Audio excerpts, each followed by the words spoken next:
Assalamualaikum warahmatullahi wabarakatuh. Mondores dulu lanjutkan perjuangan. Udah lama nih nggak lanjut perjuangan itu dulu. Mondores dulu. Jalan rusak.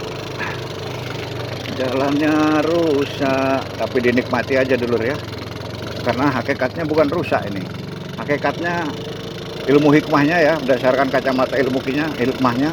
Kalau kita bertemu jalan rusak atau orang rusak, itu hikmahnya adalah maksud Allah adalah kita disuruh lebih berhati-hati, lebih waspada. Itulah ilmu hikmah dulu ya. Berarti kita bisa membaca maksud dari Allah ya. Jadi ilmu hikmah itu apa? Ilmu hikmah itu adalah ilmu yang manusia itu bisa membaca hikmah dari Allah ya. Contoh, kenapa kamu mau berangkat ya? Mau berangkat jalan lah ya, pakai motor atau kendaraan, tiba-tiba kendaraan kalian mogok. Padahal habis diservis atau biasanya nggak mogok, tiba-tiba mogok. Nah, sebagai ahli hikmah bisa membaca dulu, oh ini kalau tidak mogok, saya kecelakaan di depan atau saya nabrak orang di depan. Nah, itu ahli hikmah yang bisa membaca seperti itu dulu ya. Yang bisa membaca seperti itu ahli hikmah. Itulah aslinya ilmu hikmah dulu ya. Apa itu ilmu hikmah? Ya, ilmu hikmah itu ilmu yang bisa membaca maksud Allah gitu loh ya. Di antaranya contoh lagi, itu tadi kita udah mau jalan, mobil biasanya normal tiba-tiba mogok, atau motor, atau kita sedang jalan kecepatan tinggi tiba-tiba ada anjing lewat nyebrang ya, atau kucing nyebrang. Itu di situ kita harus waspada, harus tingkatkan kewaspadaan kita dan selalu sadar bahwa ini adalah peringatan dari Allah. Ya, Allah mengutus kucing ini atau anjing ini menyeberang di jalanan ketika kita sedang ngebut. Nah, kita membacanya bukan anjingnya dulu, bukan kucingnya, tapi kita langsung membaca Allahnya. Oh, ini maksud Allah adalah supaya saya lebih hati-hati, lebih waspada dan kurangi kecepatan. Itu ilmu hikmah dulu ya. Itu namanya ilmu hikmah. Itu namanya ilmu hikmah dulu ya. Terus ada ilmu hikmah yang bisa buat kekebalan segala macam mental-mentalan. Oh, itu urusan Allah dulu. Ya, urusan Allah. Kalau orang sudah mendapat nur hikmah ya, nur hikmah atau sudah mendapat gelar sebagai ahli hikmah, ya apa saja bisa terjadi dulu. Ya. Enteng kecil itu. Kalau hanya cuma kebal terus cuma pental-pental, itu mah kecil dulu. Dulur kecil itu. Saya dulu bisa terbang juga dulur. Ya, saya bisa terbang segala macam. Saya bukan hanya bisa pental-pentalan dulur, bahkan saya itu bisa lari di atas tembok, lari di atas dinding dulur. Nah, saya juga petarung dulur ya, petarung jalanan saya. Boleh dibilang preman lah dulu ya, preman.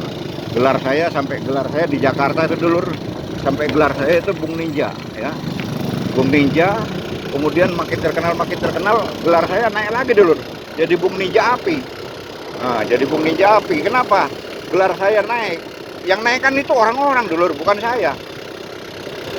Melihat caranya saya berantem itu, waduh. Kok kecepatan refleks saya itu nggak bisa dibaca dulu. Ya. Oleh sebab itu orang-orang menyebut saya Bung Ninja. Nah, kemudian perkembangan selanjutnya saya menghadapi preman Jakarta ini, Jakarta itu, ya. Zamannya sebelum Hercules ada itu, ya. Don Kay belum ada, masih kecil. Dulu zaman saya masih dipegang anak kolong, nggak ada preman satupun, ya. Preman kampung satupun yang bukan anak kolong nggak ada, satupun nggak ada. Zaman saya yang megang anak kolong, ya. Kenapa yang megang anak kolong? Iya, karena bapak-bapak kita dulu, kebetulan saya juga anak kolong. Karena bapak-bapak kita dulu di TNI itu senjata dibawa pulang. Senjata itu tiap orang ya, tentara itu tiap orang itu bawa pulang senjatanya. Oh, jangankan ribut sama yang di luar, ribut sama tetangga aja main hambur peluru dulu. Itu biasa dulu. Kalau zaman dulu, oleh sebab itu enggak ada anak preman. Biarpun itu anak pejabat, nggak ada yang berani jadi preman dulu. Jadi yang premannya sampai dari Jakarta Selatan sampai ke Jakarta Utara itu, Priok itu anak kolong semua dulu. Anak kolong ya, termasuk daerah Manggarai, anak kolong semua yang pegang. anak sipil, nggak ada yang berani satupun biar dia sakti seperti apapun ya. Terus zaman saya juga namanya kepala geng itu aduh sakti-sakti dulu, sakti-sakti, terus punya beceng dulu, punya beceng. Semua kepala geng itu punya beceng dulu, punya pistol. Udah gitu kebal lagi, pada kebal lagi dulur.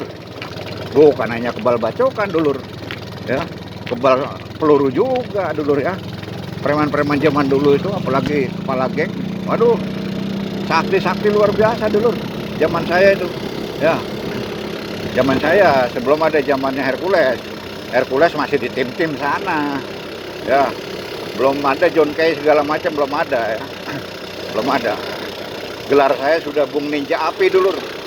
Oh, gelar saya Bung Ninja Api. Ya, kenapa saya seperti itu? Karena saya memang sudah bawaan lahir dulur, memiliki kelebihan-kelebihan ya untuk bertarung dan sebagainya. Ya, saya berapa kali bertarung ya, bertarung bebas dengan atlet nasional itu dulur. Saya cuma sambil rokokan dulur, sambil rokokan saya tangan satu nggak taunya lawan saya sudah ada di telapak kaki saya dulu.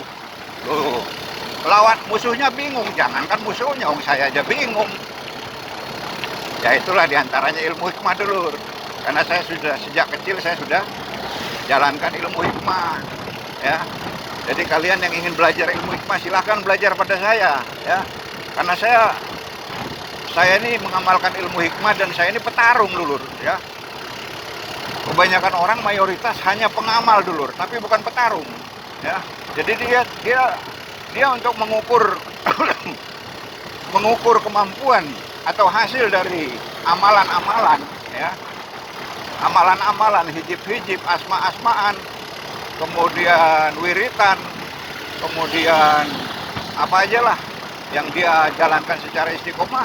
Kalau dia bukan petarung, dia tidak bisa merasakan seperti saya. Karena saya petarung, saya merasakan betul kedahsyatan ilmu al-hikmah dulu ya, al-hikmah. Nah, jadi dulunya namanya itu dulur ya, dulunya itu namanya al-hikmah Jabariyah dulur ya. Nah, kemudian walinya adalah ilmu al-hikmah Jabariyah. Jalannya rusak dulur.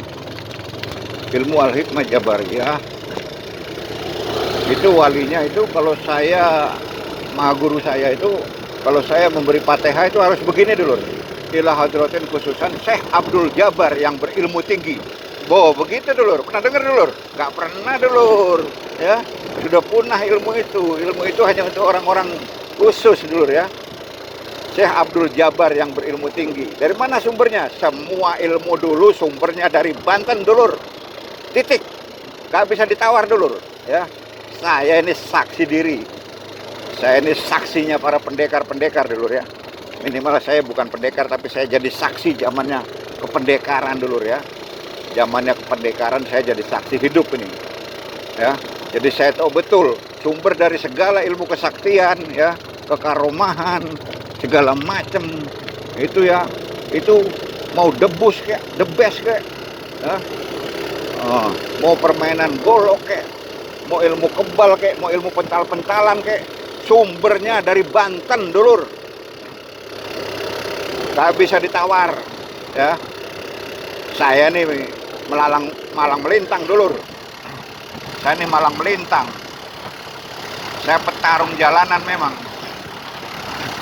Saya memang bukan atlet ya, saya bukan atlet, tapi saya petarung jalanan.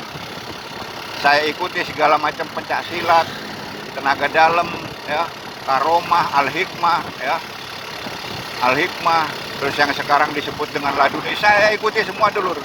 Tapi saya hanya menjadi petarung jalanan dulur ya. Nah, di situ saya betul-betul merasakan kedahsyatan ilmu hikmah itu dulur ya. Cuma dulu namanya bukan ilmu hikmah dulur, namanya ilmu karomah. Yang pental-pentalan itu namanya ilmu karomah. Saya juga nggak tahu sekarang kok kenapa sekarang menjadi ilmu laduni. Saya juga kurang paham ya, menjelma menjadi ilmu laduni itu ilmu pental-pentalan ya. dulu memang sangat banyak dulur ya, bahkan para tokoh-tokoh hipnotis itu, magician segala macam pernah saya gertak dulur ya, pernah saya gertak gitu. Saya gertak, jangan sampai saya bongkar semua ilmu ini ya. Segala ilmu magician jangan sampai saya bongkar semua.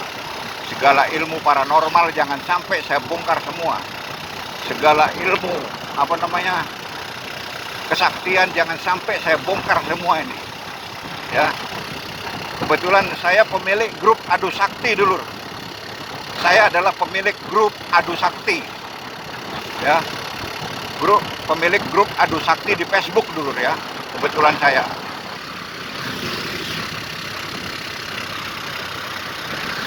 Grup Adu Sakti yang lama dulur ya. Saya pemiliknya itu. Saya pemiliknya. Tapi nggak tahu bagaimana kok tiba-tiba kok jadi saya itu kok keluar ya. Keluar dari grup itu dan adminnya ganti. Nah, pernah satu kali ketahuan sama saya grup itu karena saya bikin akun baru, akun Facebook baru ya. Lalu saya paksa orang itu yang menjadi admin grup Adu Sakti ya. Admin grup Adu Sakti itu saya paksa masukkan saya di grup ini ya. Ini grup saya pemilik grup ini. Kenapa jadi kamu pemiliknya? Nah,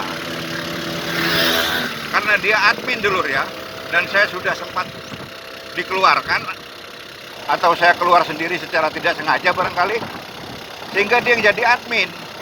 Nah, waktu itu saya paksa dia masukkan kembali saya jadi admin grup. Memang dimasukkan dulur, tapi setelah itu hilang lagi dulur. Nah, jadi kalau dulur-dulur di Facebook menemukan grup Adu Sakti yang lama, itu adalah grup saya ya. Saya yang jadab 212 pemilik grup itu dulur ya.